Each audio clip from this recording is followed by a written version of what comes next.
ฟังคำบอนลำเพิ่นน้อยบ่ปล่อยแห้งขอแจ้งข่าวคือจังป่าห้องป่าป่าลงบังขังอยู่ตอน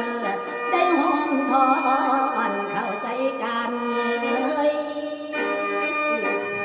และดีละหมอลำกันเป็นทีมงานของพี่น้องคนได้สาดอกที่เด็ดบ่เคยบอกบ่เคยทางเป็นดังข่าวแต่มีเรื่องและได้คืนนี้คอยฟังเสียงสาวลำเพิ่นน้อยคืนกับน้ำอยากนำพองตัวแสดงหมอลำนี้แต่มันเล่นพอดอพ่อปานน้ำแม่ลังไปและตั้งแต่หลายปีก่อนคนได้ทราบว่าอีน้องเกือบตั้งตาสิไว้เห็นและด้วยความเกตเวทีคุณพ่อ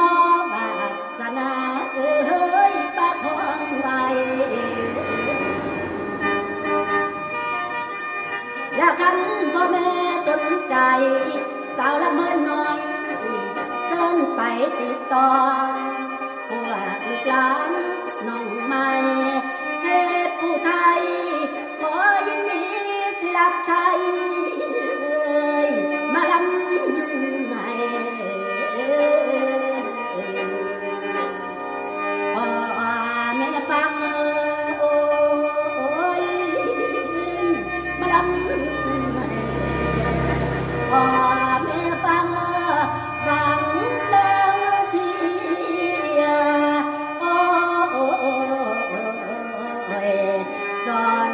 มวนมวนมอ